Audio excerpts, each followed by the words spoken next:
Élevé ce matin, je voudrais que tu prêtes l'attention. Je voudrais que si tu n'as pas les oreilles spirituelles, là où vous êtes, maintenant dans ton cœur, prie Dieu. Que si tu es là, t'ouvres les oreilles spirituelles afin que tu puisses écouter la voix de Dieu, afin que tu puisses percevoir la voix du Seigneur Jésus-Christ. Et ce matin, nous voulons parler d'un thème intitulé « Avec Dieu, la percée est possible ». Les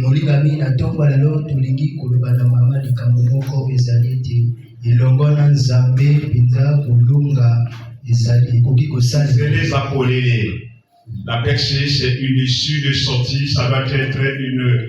Je vais expliquer ça. Et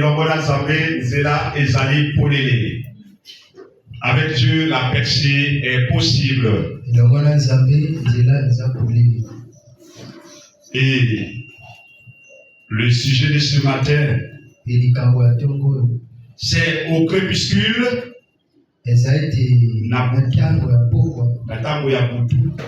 C'est au crépuscule que les chaînes tombent et les portes s'ouvrent. Amen. Amen. Et pour en parler de ce sujet, je vous invite dans le livre le Actes des Apôtres comme notre texte de base. Actes des Apôtres, chapitre 16, le verset 25 à 26. Actes des Apôtres, chapitre 16, le verset 25 à 26. Lisons la parole de Dieu.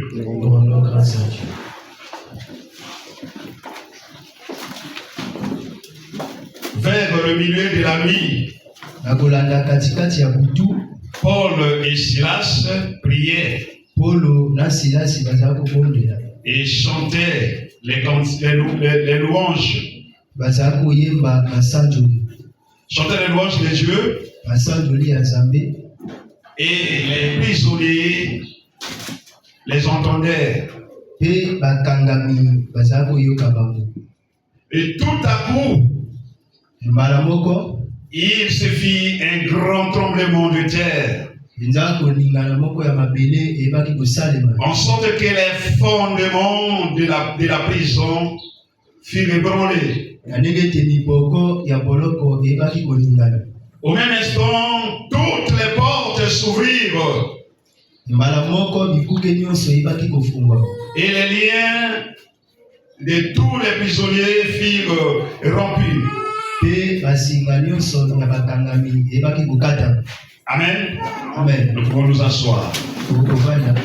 Alors bien aimé, lorsque vous regardez ce verset, vous allez comprendre que c'était au crépuscule, c'est au milieu de la nuit, et Paul et Silas, ils se sont levés et pour adorer et louer leur Dieu. Bien aimé, je voudrais, avant d'aller dans la profondeur de mon message, je voudrais montrer quelle a été la clé qui a fait que Paul et Silas puissent s'utiliser afin de faire renverser les fondements et rompre les liens, et que les portes qui étaient fermées puissent s'ouvrir. Il y a une clé bien-aimée qui est cachée. Comme d'habitude, tous nous avons cette habitude de lire ces versets Mais peut-être on n'a pas la même vision de percevoir la sainte clé. Permettez-moi ce matin par l'aide du Saint-Esprit. Le Saint-Esprit va m'aider d'être comme un enseignant et non comme un prédicateur. Je voudrais, la Bible dit, vous connaîtrez la vérité et la vérité vous affranchira. Je voudrais que le peuple de Dieu puisse connaître cette clé, afin que lorsqu'ils vont se trouver, lorsque ce peuple va se trouver devant une situation difficile, puisse utiliser la même clé. Alléluia. Amen. Bien-aimés, vous allez voir là-bas que Paul et Silas étaient en train de louer et chanter. Bien-aimés, vous allez voir qu'ils avaient utilisé la prière de louange. Mais je voudrais que ce matin nous puissions saisir c'est quoi la prière de louange et quel est son rôle dans la vie de tout un chacun. Avant d'entrer dans les profondeurs, avant d'aller, comment dirais-je, renverser les fondements et ouvrir les portes. On ne peut pas aller ouvrir les portes et faire tomber les chaînes si nous n'avons pas reçu cette clé-là. Si nous n'avons pas cette connaissance pour ouvrir cette clé. Alors bien aimé, vous devez savoir que la prière de louange est l'un des 4 types de prières que Dieu nous a recommandé ou a recommandé à tout un chacun d'exercer dans la vie chrétienne. Beaucoup de gens ne savent pas faire la différence entre ces différents types de prières-là. La prière de louange en fait partie. Il y a la prière de louange et d'adoration. Il y a la prière de l'autorité que nous avons la coutume d'appeler la prière de combat. Nous avons ce qu'on appelle la prière de supplication. Et nous avons la prière d'action de grâce. J'ai cité 4 types de prières. Mais vous allez voir que dans ces différents types de prières, Paul et Silas, pendant qu'ils étaient en prison, ils n'ont pas utilisé toutes les formes de prière. La Bible nous précise qu'au milieu de la nuit, qu'est-ce qu'ils faisaient? Ils chantaient, ils louaient l'Éternel. Ça fait partie des types de prières. Beaucoup de gens ne savent pas cette clé. Que la prière, la louange et l'adoration, ça fait partie de la prière. Voilà pourquoi lorsqu'on n'a pas cette connaissance, on ne sait pas comment adorer ce Dieu-là. On ne sait pas comment louer ce Dieu-là. On ne sait pas comment s'approcher de Dieu. La louange et l'adoration, c'est un sacrifice que nous offrons à Dieu. Lorsque vous allez lire dans le livre de Hébreux 13, le verset 15, la Bible nous souligne que parmi les sacrifices, la louange en fait partie. Voyez-vous? Donc la louange, ça fait partie des sacrifices que Dieu nous demande d'offrir à lui. Alors bien aimé, c'est quoi la louange ou la prière de louange et l'adoration?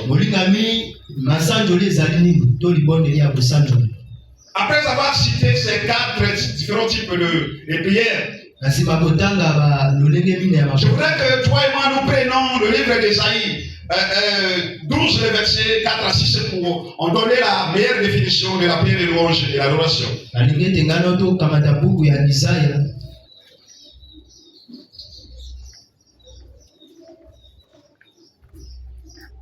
Ésaïe 12,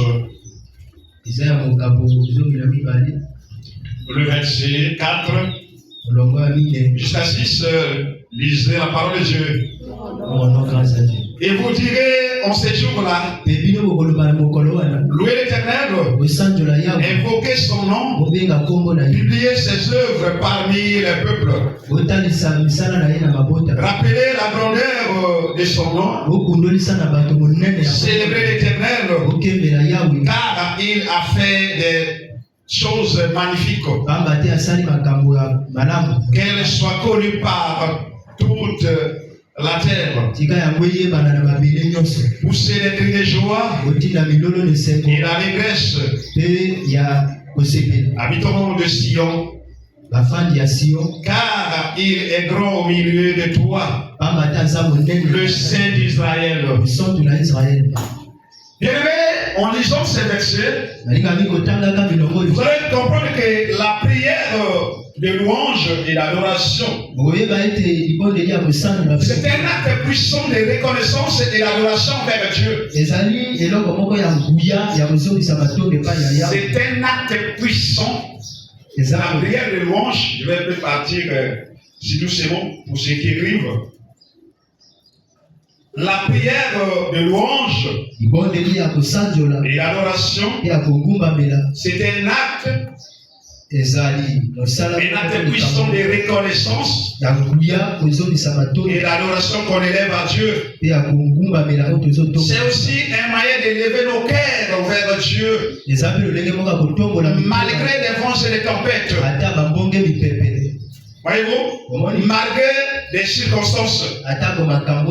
C'est-à-dire, même si les choses ne marchent pas, peu importe la situation, nous devons louer l'Éternel. Nous devons adorer l'Éternel. Parce qu'aujourd'hui, je n'ai pas mangé, je dis je ne loue pas l'Éternel. Parce qu'aujourd'hui, il me manque l'argent, je dis je ne loue pas l'Éternel. Ce que l'Éternel fait en nous, il nous accorde sa grâce chaque jour. Aucun parmi nous le mérite. Nous sommes en train de vivre par la grâce de l'Éternel. Voilà pourquoi chacun de nous est censé de lui rendre grâce chaque jour. Amen. Il ne faudrait pas que cela soit pour nous une obligation. Ça doit être nous un devoir. Voyez-vous? C'est pas quelqu'un qui va vous obliger. C'est quelqu'un que nous devons faire. Parce que ça fait partie de la volonté de l'Éternel. Alors, je disais que malgré les vents et les tempêtes, la prière de louange, nous devons toujours remercier Dieu. Et vous allez lire, lorsque vous allez prendre le verset, le livre de Psaume 22, le verset 4, la Bible dit, il siège au milieu des louanges et des adorations. Je bénis les chantres ce matin. Ils nous ont chanté des merveilleux cantiques ce matin. À moins que tu n'as pas pu percevoir cela. Peut-être tu as écouté cela par une oreille charnelle. Mais les anges étaient au milieu de nous ce matin. Les anges accompagnaient les chantres ce matin.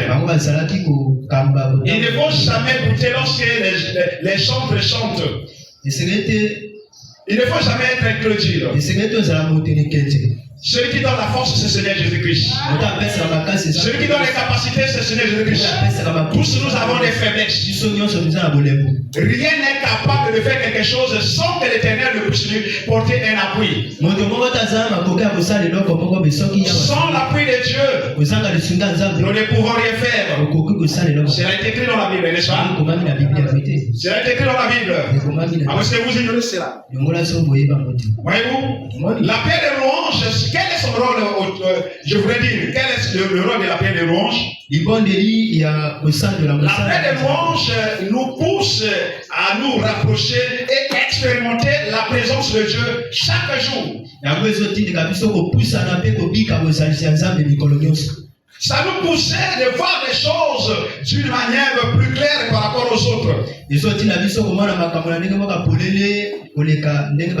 Ça nous pousse à prier pour les autres. Ça nous pousse, même au-delà de notre condition extérieure. Ça démontre que notre foi n'est pas basée sur les conditions extérieures, ni sur les circonstances, mais notre foi est basée sur Elohim. C'est un acte de foi, la prière de louange. Beaucoup de gens ignorent cela. Voilà pourquoi Paul et Silas, c'est vrai qu'on prêtait cette clé. Vous savez, lorsque vous avez déjà, je ne sais pas, vous avez déjà utilisé les clés, non? Il y en a certaines personnes qui peuvent utiliser au moins 4 ou 5. Mais chaque clé joue un rôle très important. Les 4 types de prières ne sont que des clés que Dieu a donné aux enfants, à ses enfants, afin que quiconque, lorsqu'il a la connaissance de la parole, lorsqu'il va utiliser l'un de ces types de prières, selon la circonstance auquel la personne est en train de traverser, et à travers cette prière, ça va ouvrir la percée ou les chemins ou des nouvelles opportunités. Il suffit de saisir la clé.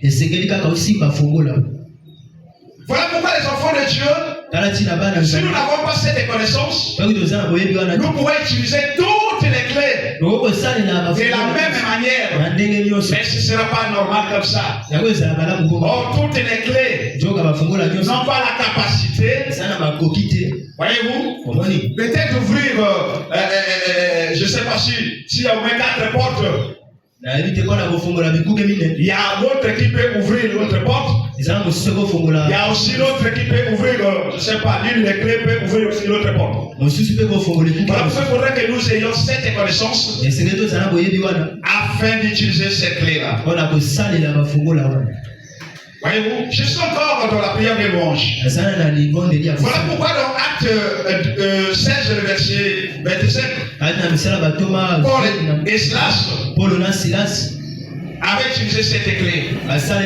Et bien aimé, la prière de louange nous accorde la victoire sur tous nos ennemis. Est-ce que nous allons nous permettez, nous allons lire là-bas. Prenons le livre des Chroniques 20, le verset 21 à 22. Nous allons voir encore l'importance de la prière de louange.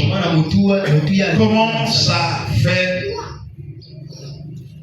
dans la vie de tout chacun de nous. Des Chroniques 20, le verset, des Chroniques chapitre 20, le verset 21. Verset 21, permettez-moi s'il vous plaît. Je suis en train d'enseigner d'abord, avant d'aller dans les profondeurs de notre message. Je voudrais que nous puissions comprendre l'importance de cette prière. Pourquoi Seigneur avait permis que Paul et Silas puissent l'utiliser et du coup, cette prière a fait que les portes des cieux puissent tomber. Puis d'un commun accord, je suis en train de lire dans des Chroniques vers le verset 21. Puis d'un commun accord avec le peuple,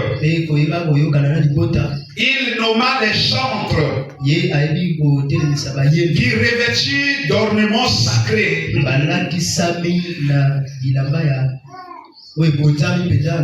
marchant devant l'armée et célébraient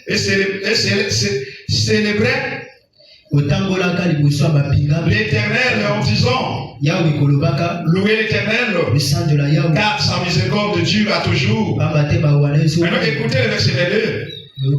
Au moment où l'on commençait des chants et les louanges. L'Éternel plaça une embuscade contre les fils d'Ammon et les Moab et ceux de la montagne de Sir qui étaient venus contre Juda et ils furent battus.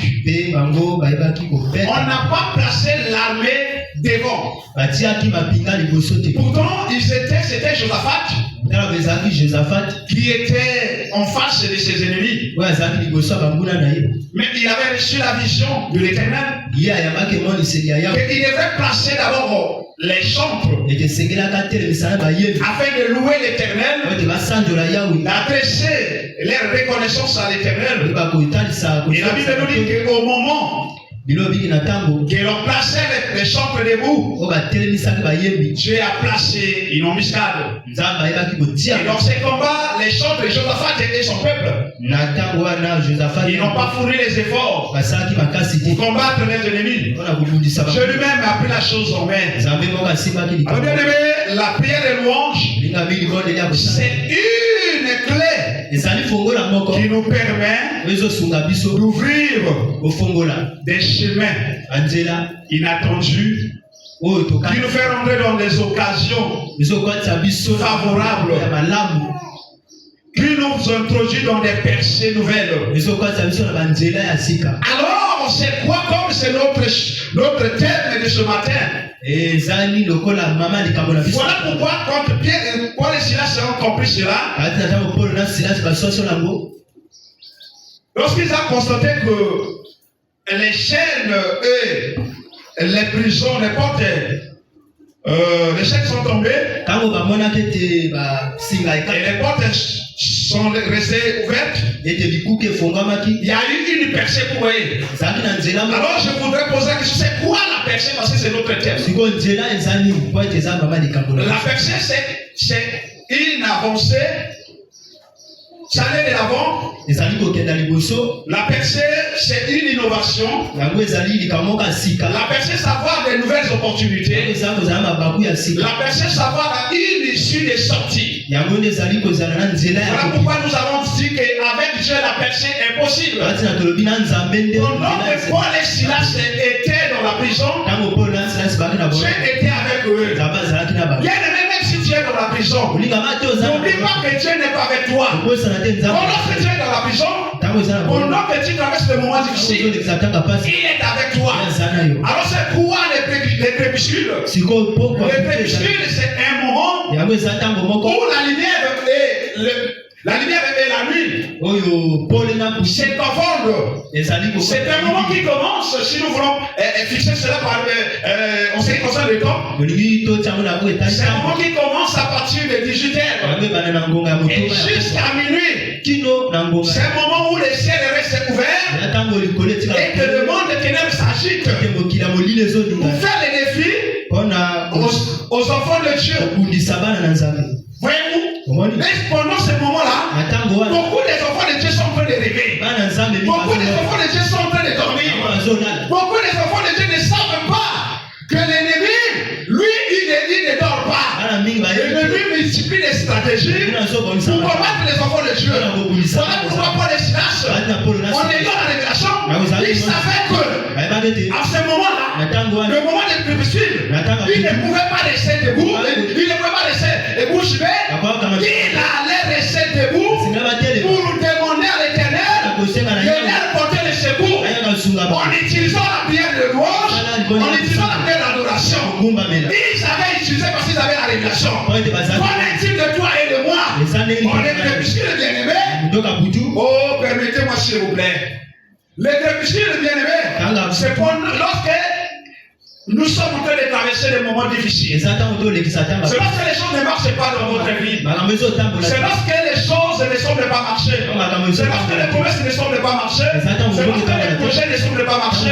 On a un projet, mais le projet n'avance pas. C'est lorsqu'on ne se fait que rétrograder. C'est ça, nous sommes en train de traverser le moment des crépuscules.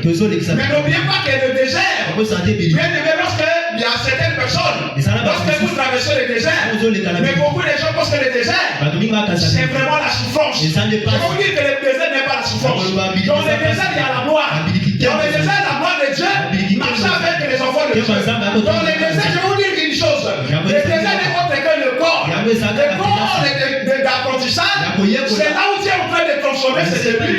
C'est là où Dieu est en train de former ses débuts. C'est dans le désert que Dieu forme ses enfants. C'est au moment de la difficulté que Dieu forme ses enfants. Ne prenez pas l'épreuve. Ne prenez pas la difficulté. Le moment difficile que nous sommes en train de traverser, pour nous c'est comme un obstacle. Ce n'est pas un obstacle. C'est une école. C'est toute une école.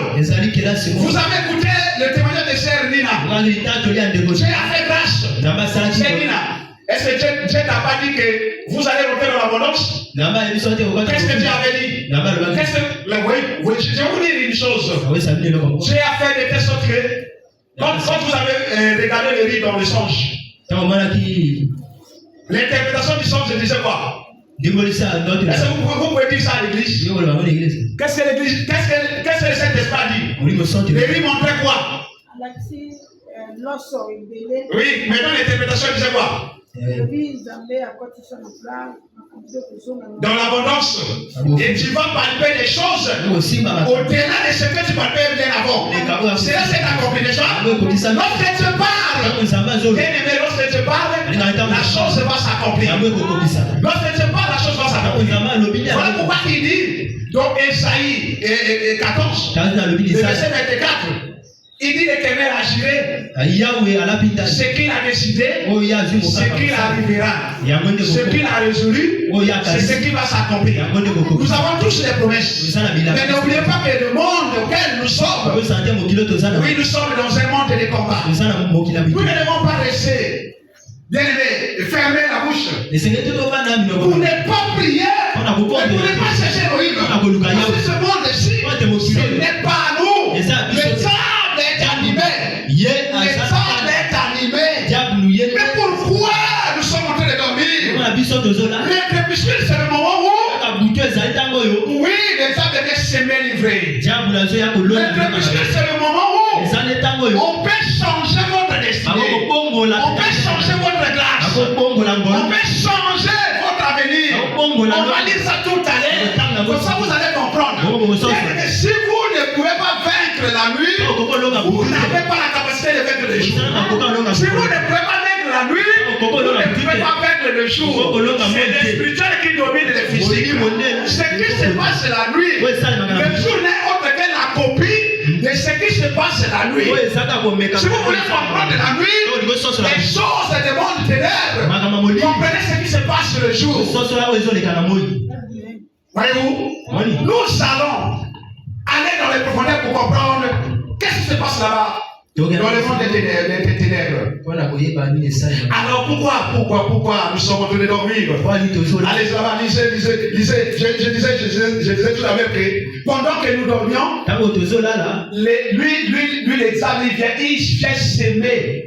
Une mauvaise sémence en nous, non seulement s'aimer, il peut soutirer aussi. Ce qui est très important pour nous, il peut saisir notre grâce. Alléluia.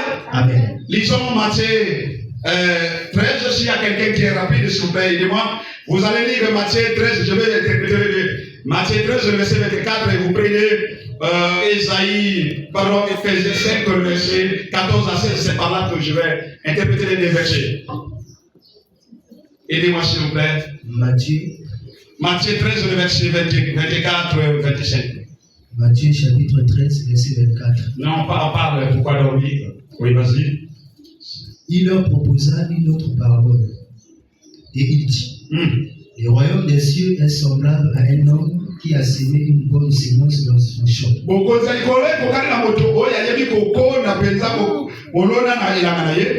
Mais pendant que les gens dormaient, son ennemi vint, s'aima des livrets parmi les blés, et s'en alla. Éphésiens 5, le verset 14. 14 à la 16. C'est maintenant que le message commence. Éphésiens 5.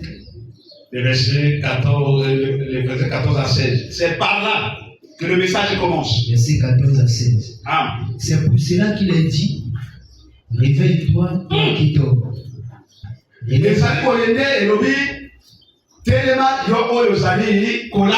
Relève-toi d'entre les morts. Et Christ t'éclairera. Prenez donc garde de vous conduire avec circonspection.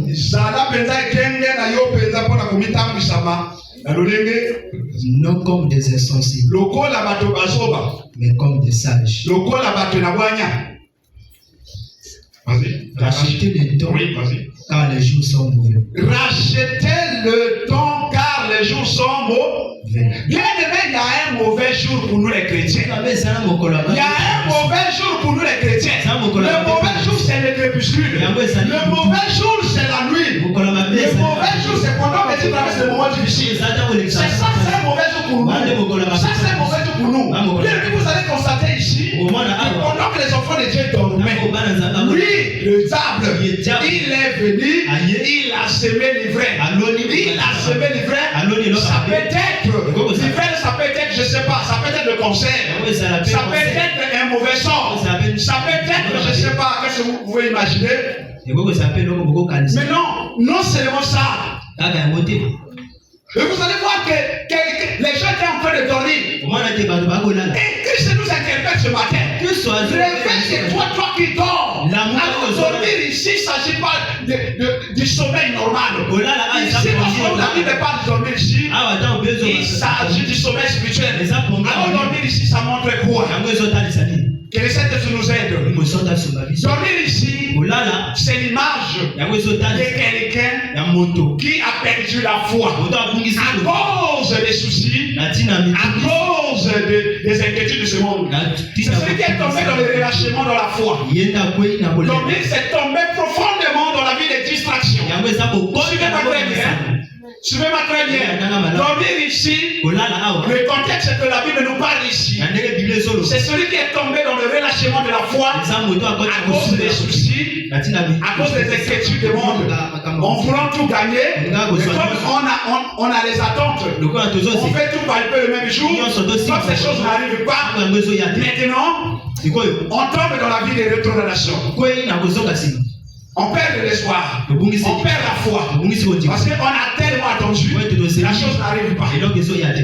Et dormir ici aussi, et ça symbolise aussi tomber dans la distraction. Combien de nous, pourquoi l'ennemi a semé l'ivraie pendant qu'ils étaient dans la distraction, pendant qu'ils avaient perdu la foi, l'ennemi a faufilé. Mais qu'est-ce dit la Bible dans le livre de 1 Pierre 5, le verset 9?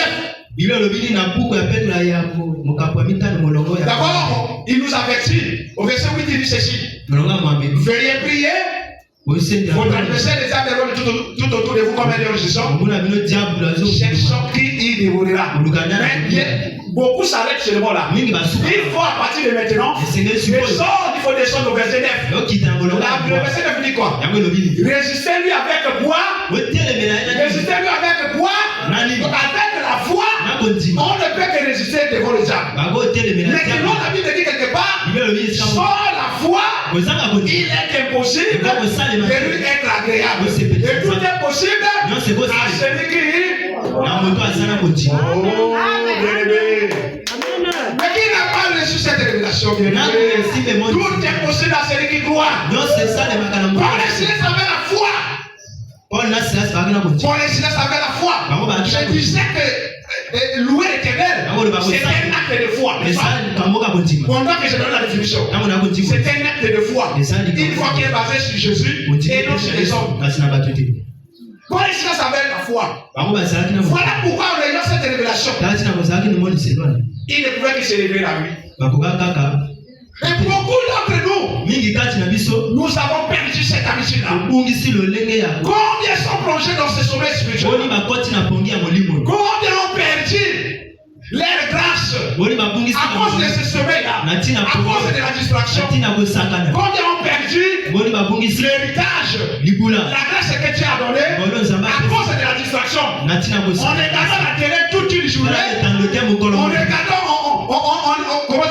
on s'associe avec des mauvaises relations, on est en train de discuter, on fait des discussions folles, qui n'aboutissent pas à des choses qui peuvent vous conduire dans une meilleure vie. Combien parmi nous exercent encore la vie de prière dans les maisons? Il n'y a pas la vie de prière dans nos maisons. Incapable de tenir même 10 minutes devant la face du Seigneur. Et comment tu peux t'attendre à des exploits de Dieu comme ça?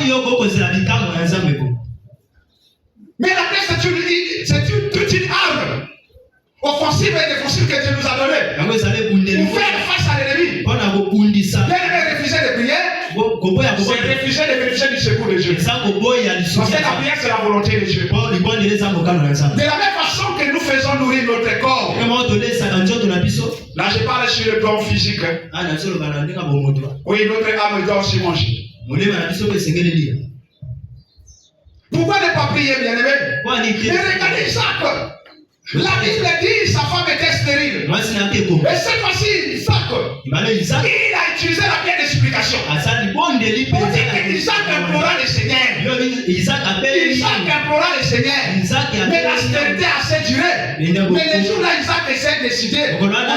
Si je ne prie pas Dieu, si je ne cherche pas l'Éternel, ma femme demeure stérile. Mais je prends la décision en utilisant la pierre d'explication. On dit que Isaac implora Dieu. Implorer veut dire supplier. Implorer veut dire demander la faveur de Dieu. Demander la grâce de Dieu. Demander la miséricorde de Dieu. Voyez-vous? Mais nous avons tellement de situations. Mais nous ne voulons pas prier. Nous avons perdu cette vie de prière. Nous sommes plongés dans la distraction. On se dit comme ça les réseaux sociaux. Permettez-moi s'il vous plaît. Surtout sur nous voulons utiliser TikTok. Mais ça rend tellement fou. Ça rend tellement fort. On perd plus de temps. Mais ça nous rend paresseux. On n'arrive pas de nous mettre à faire une activité quelconque. On passe tout le temps. Nous sommes devenus des porte-paroles. Les uns des autres. Mais nous ne devons pas être des parlementaires. Si nous avons besoin d'être des porte-paroles, il faut aller à l'assemblée. Nous sommes que des porte-paroles du Seigneur Jésus-Christ. Nous sommes des porte-paroles du Seigneur Jésus-Christ. Lorsque les enfants de Dieu s'assemblent, ils doivent parler du Seigneur Jésus-Christ. Ils doivent parler du Seigneur Jésus-Christ. Ils doivent témoigner du Seigneur Jésus-Christ. Ne passez pas le temps. Ne passez pas le temps. Réveille-toi, toi qui dors.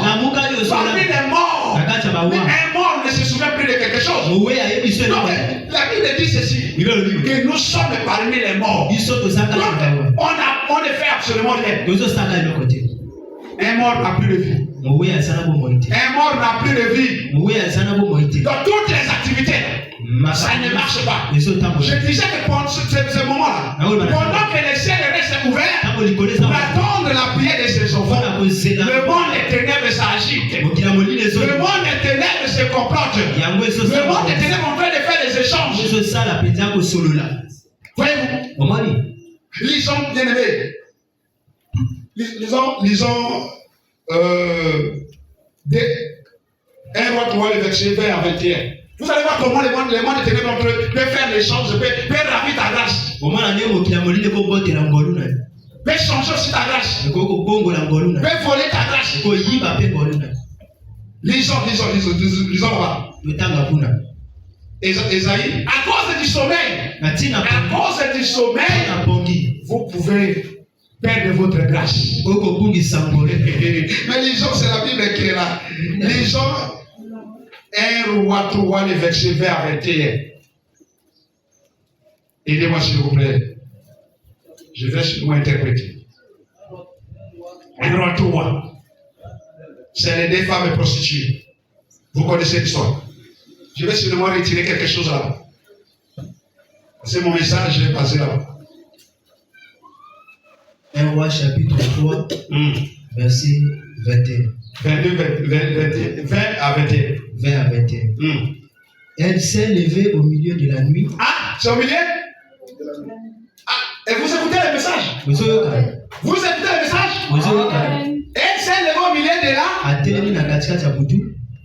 Elle a pris son fils à mes côtés. Elle a pris mon fils à mes côtés, tandis que ta servante dormait. Pendant elle a pris son fils, pendant que sa servante était en train de faire quoi? Tomber dans la distraction. Je voudrais que nous puissions remplacer. Dormir par la distraction. Dormir par le naufrage ou par la perte de la foi. C'est bon? Amen. Pendant que sa servante a perdu la foi, et pendant que sa servante s'est plongée dans la distraction, l'autre a fait quoi? Remplaçant comme ça pour comprendre le message. Amen. L'autre a fait quoi? A en profité de prendre quoi? Vas-y. Son fils. Son fils. Oui, vas-y. Et elle l'a couché dans son sein. Vas-y. Et son fils qui était mort, elle l'a couché dans mon sein. Elle a fait quoi? Le chant. Elle a fait quoi? Le chant. Elle a pris quoi? Maintenant, je voudrais que nous puissions lire. Est-ce que le fils c'est la grâce? Lisez dans Psaume 127, le verset 1er à 3. Pour comprendre le fils c'est quoi? Pour comprendre le fils c'est quoi? C'est un héritage, c'est une récompense, c'est le fruit, c'est les œuvres de ses mains. Vous pouvez perdre vos œuvres de votre travail. À cause de la distraction, vous pouvez perdre votre travail. À cause du don que Dieu t'a donné, vous pouvez perdre cela. C'est une grâce lisée là-bas. Pour comprendre que l'enfant n'était pas l'enfant physique comme ça. C'était un héritage que Dieu lui a donné. Voyez-vous? Et elle a d'abord volé. Elle a volé d'abord l'enfant de l'autre. Au milieu de là, maintenant pendant la nuit, qu'est-ce que tu fais?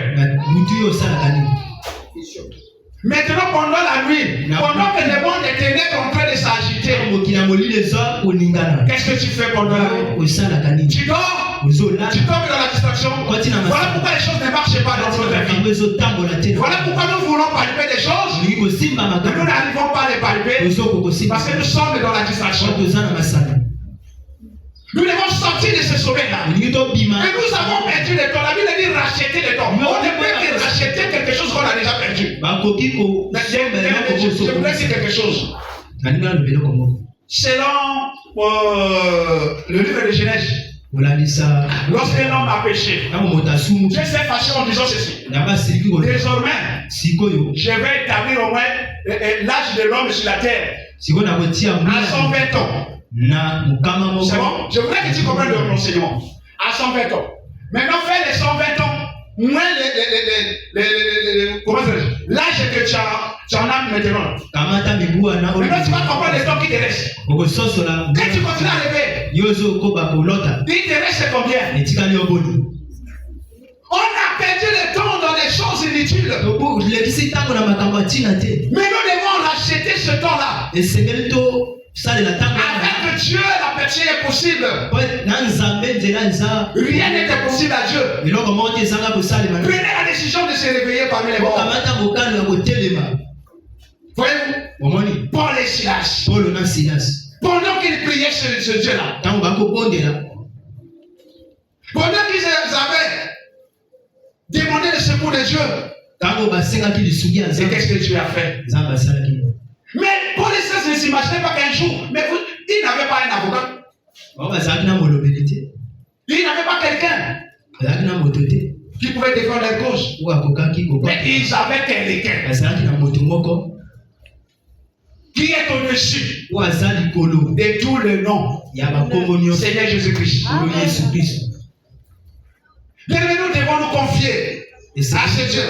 Bien, les arbres nous poursuivent. Il nous poursuit. Qu'est-ce que dit le livre d'Apocalypse? Mais nous sommes les enfants, non?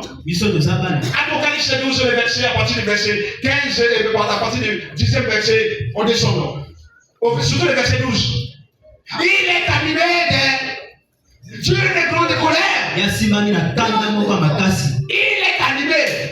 Nous ne devons pas dormir parce que les diables ne vont pas nous lâcher. Nous ne devons pas lâcher. Nous devons prendre les vols comme un aigle. Nous devons prendre la décision. Et vous allez voir. La Bible dit que les deux grands aigles, les aigles sont donnés à la femme. Oh, permettez s'il vous plaît. Pourquoi les aigles là ont été dotés à la femme? Pourquoi on n'a pas utilisé notre oiseau? Pourquoi on a utilisé l'aigle? Pourquoi on a utilisé l'aigle? L'aigle montre la longévité. L'aigle montre la longévité. L'aigle montre la sécurité et la stabilité. L'aigle montre le renouvellement de la force. L'aigle montre la vision ou la prophétie. Voyez-vous? Et les deux aigles là montrent quoi? Les deux aigles, ça lui permet de s'envoler. Ça lui permet de se couvrir, de se protéger. Ça lui donne la force. Ça lui donne la vitesse d'aller plus loin. L'aigle montre l'accélération des choses. L'accélération d'aller dans des projets. Aller de l'avant. Il ne se fatigue jamais. Pendant que l'aigle, j'utilise l'aigle pourquoi? L'aigle ne peut jamais se laisser tomber ou influencer par l'épreuve. Quand l'orage souffle, bien aimé, lui il monte plus haut. Pendant que les autres oiseaux cherchent des abris pour aller se cacher. Lui ne se cache pas. Il cherche l'occasion. Il en profite de cette occasion. Pendant l'orage, l'orage n'est autre que l'épreuve. Ça veut dire à quelqu'un, un enfant de Dieu doit être comme un aigle. Un enfant de Dieu ne doit pas se laisser influencer par l'épreuve. Un enfant de Dieu ne doit pas se laisser influencer par l'épreuve. Parce que son Dieu est là. Pendant l'épreuve, il n'est pas seul. Il ne doit pas la franchir seul, mais Dieu est là. Vous savez voir que Moïse, face aux Égyptiens, face à la mer Rouge, il n'était pas seul. Voilà pourquoi il tendait seulement son bâton. Mais ça veut dire quoi? Pourquoi il tendait le bâton devant? Il laissait Dieu devant. Parce que le bâton là, ça montait Jésus. Parce qu'il ne pouvait pas prendre la décision sans pourtant que Jésus lui conduise. Sans pourtant que Jésus lui conduise. En toutes choses, nous devons laisser Dieu nous conduire. En toutes choses, bien aimé, nous devons laisser Dieu nous guider. Voilà pourquoi Moïse, il ne pouvait que, étant son bâton, afin que Seigneur Jésus-Christ secure le bâton véritable. Parce que n'oubliez pas, quelque part la Bible nous dit que la Vierge d'Aaron, c'est lui-même Seigneur Jésus-Christ. Donc le bâton de Moïse, voilà pourquoi ce bâton avait le pouvoir d'avaler. Vous devez utiliser Jésus. Ne crains pas Pharaon. Pharaon a fait sortir des magiciens.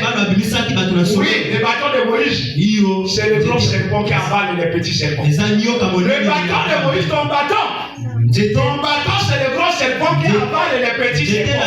Les petits serpents, ce sont les petits démons. Les démons n'ont pas le pouvoir sur nous. Voilà pourquoi la Bible dit, dans Luc 10, le verset 19, voici je vous ai donné le pouvoir de marcher comme Moïse a marché sur les serpents de Pharaon. Tu as ce pouvoir de marcher sur les serpents de ta famille, de marcher sur les serpents qui t'entourent. Et tu as ce pouvoir-là. Tu as ce pouvoir-là parce que tu l'ignores. Tu as ce pouvoir parce que tu l'ignores. Oh bien aimé, oui, il y a certaines personnes qui disent que non. Lorsque vous rêvez que vous êtes en train de voler la nuit, vous êtes un sorcier. Bien aimé, qui vous a dit ça? Maintenant dites-moi, les deux vols là, et les deux ailes, ont été donnés à la femme. Maintenant la femme là c'est une sorcière. La femme c'est l'église, non? La femme c'est toi et moi. L'enfant c'est Jésus. Toi aussi c'est Jésus, l'enfant de Dieu. Ici il s'agit de la relation de l'église et c'est Jésus-Christ. C'est bon? Mais les deux sont dotés à la femme, mais pour fuir aux menaces du diable. Vous allez voir quelqu'un, il rêve dans la nuit, il est menacé par des lions, il est menacé par des chiens, et subitement il se retrouve en train de voler. Mais c'est ça le désert. Ce sont les choses spirituelles.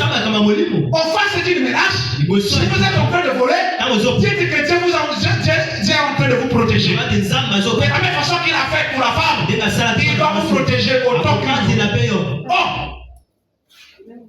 Ne confondez pas les choses. N'interprétez pas les choses si vous n'avez pas la révélation.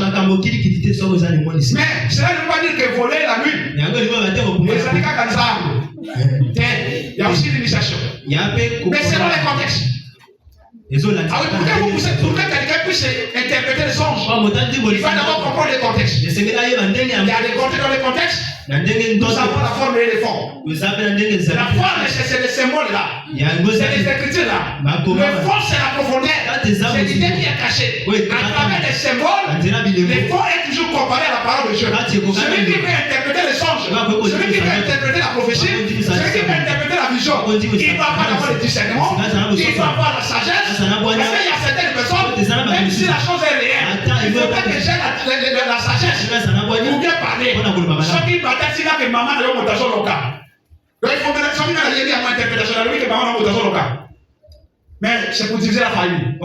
Il faudrait que j'ai la sagesse pour vous dire cela. Voyez-vous? Il faudrait que vous ayez la connaissance de la parole. Et cette parole doit être éclairée par les cinq esprits. Voyez-vous? Et comment un enfant de Dieu peut se préparer face à son ennemi. Vous faire face à un ennemi. Ah voilà, c'est ça aussi. La clé. Nous avons des problèmes. Chaque jour nous utilisons moto. Mais qui vous a dit que c'est ça qui a moto la moto? Est-ce que ça nécessite même la prière à moi? Est-ce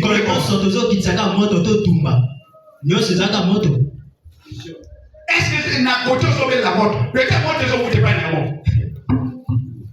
Mais peut-être c'est des œuvres là.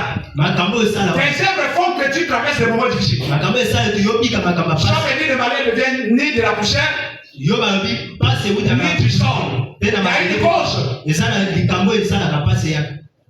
Si ceux qui conduisaient le navire sont allés à Tarsis, ne pouvaient pas détecter que ceux qui attiraient le malheur dans ce navire, c'était Jonas. Mais, écoutez, ils avaient déchargé toute la marchandise. Mais le vent ne s'arrêtait pas. Je vais dire à quelqu'un, tu as fait des gènes, tu as fait des sacrifices, mais le vent ne cesse pas.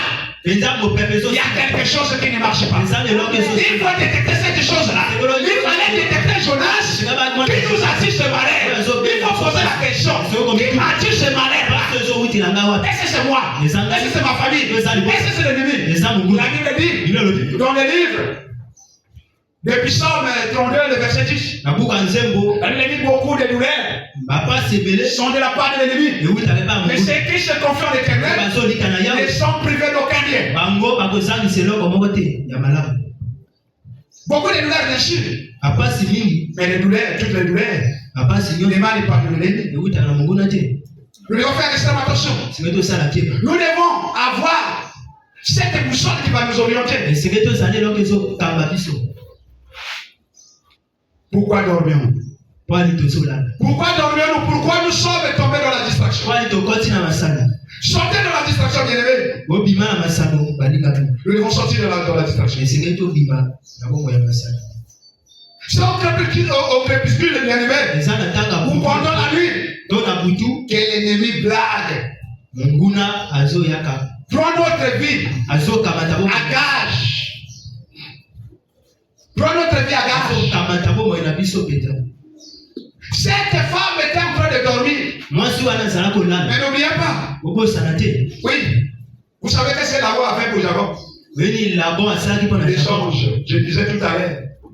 Est-ce que Léa était dans la destinée de Jacob? Non. On peut vous imposer. On peut vous imposer la chose sans pourtant demander votre avis. Pendant que vous rêvez, Jacob était en train de dormir. C'était à la nuit. Et Laban lui a donné Léa. C'est la nuit que les choses se passent. Pendant que Jacob, oui, bien sûr, selon la coutume.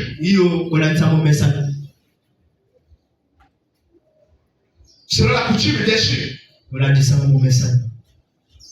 que l'aîné devait se marier. Mais les choses de Dieu, ah non, les choses de Dieu ne sont pas basées sur la coutume. Je vais vous dire des choses. Vous allez voir que pendant que la Bible dit que Jacob, c'est la révélation, a supplanté le pied de son frère. Ça c'est la révélation. Mais la coutume disait quoi? Que c'est l'aîné qui devrait prendre l'héritage d'Ésaü. Et Isaac n'avait plus la révélation de Dieu. Isaac ne tenait plus compte à la révélation de Dieu. Ah, Rebecca qui est l'image de l'église. L'église doit marcher selon la révélation de Dieu. L'église ne doit pas marcher selon la coutume. Isaac, il est resté selon la coutume. Mais que disait la Bible? Que le dernier devait supplanter les pieds de son frère.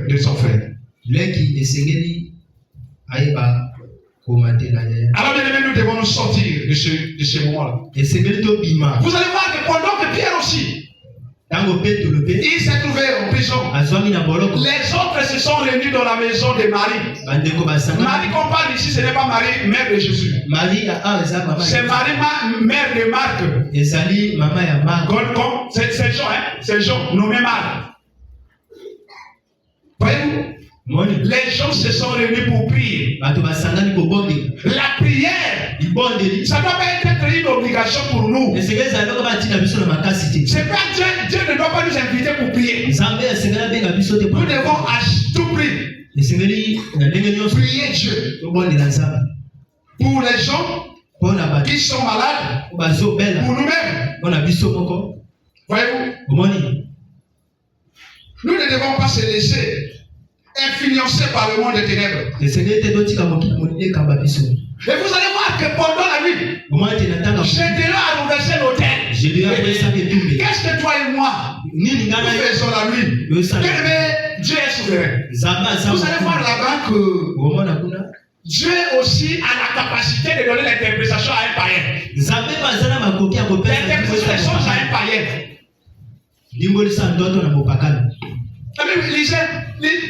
Lisez Juge 7. Pendant que Gédéon était en train de descendre dans le camp de Madianite, qu'est-ce qu'il avait écouté? Que un ami racontait quoi? Le songe à son ami en disant quoi? L'épée de Gédéon va nous atteindre parce que c'était un gâteau qui était venu à rouler le cocon de gâteau, là c'était le Seigneur Jésus-Christ. Et Gédéon a renversé l'autel de Baal la nuit. Mais lisez la Bible. C'était la nuit. C'était pendant qu'il traversait les moments difficiles. Je te dis que la nuit c'est le moment difficile. Mais pendant que nous traversons les moments difficiles, nous ne voulons pas prier. Nous ne voulons pas prier. Nous devons prier. Priez l'Éternel, bien-aimé. Ne restez pas toujours comme tout le monde. Nous devons gêner. Mais n'oubliez pas. Qu'est-ce que Mardochée a dit à Esther? Ne pense pas que si tu restes, si tu ne parles pas ou tu ne prends pas la décision, votre famille et toi, ta vie ne sera épargnée. Toi aussi, bien-aimé. Je voudrais dire à quelqu'un ce matin que malgré ce que l'Éternel a ravi pour toi, Dieu est capable de restituer cela. Dieu est capable de restituer cela. Ce que tu avais perdu là, comme héritage, il est capable de le restituer. Il suffit que tu aies la confiance en Dieu. Il suffit que tu aies la foi en Dieu. Vous allez voir, pendant que Samuel, il était face à ses ennemis, ils ont battu ses ennemis, il a combattu. Dieu a fait de telle sorte qu'il puisse bâtir les ennemis. Et la Bible dit que les villes que les Philistins avaient pris. Revire au camp d'Israël. Oh, la ville, c'est ta vie. La ville, c'est notre vie. Donc, tout ce qu'on a perdu là, nous pouvons Dieu peut nous restituer cela. Nous pouvons les récupérer. Dieu peut nous donner cela. La grâce qu'on a perdu, le chantier que tu as perdu, les projets que tu as perdu, Dieu peut te donner ça. Il a la capacité de te le donner. L'essentiel est que tu aies la confiance en lui. L'essentiel est que tu aies la confiance en lui. Amen. Alors bien aimé, pour aller un peu vite et pour terminer, je voudrais que nous puissions lire le livre du Psaume 108, le verset 14.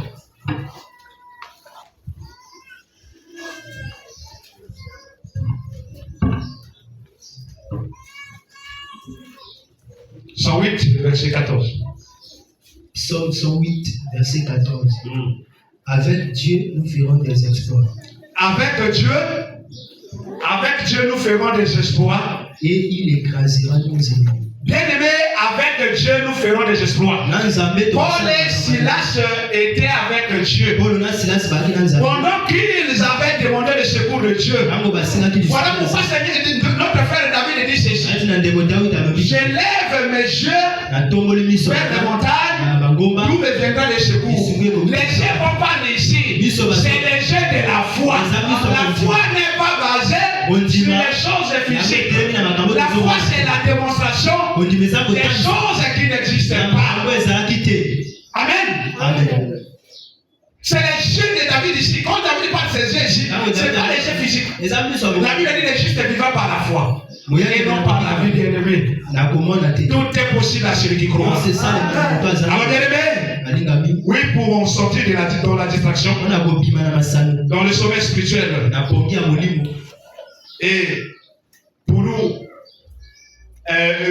nous revêtir des armes spirituelles et vaincre le monde des ténèbres, nous devons avoir la foi. Nous devons avoir la confiance totale. Et nous devons adorer et louer Dieu. Ainsi, la gloire de Dieu et la grâce de Dieu sera notre partage.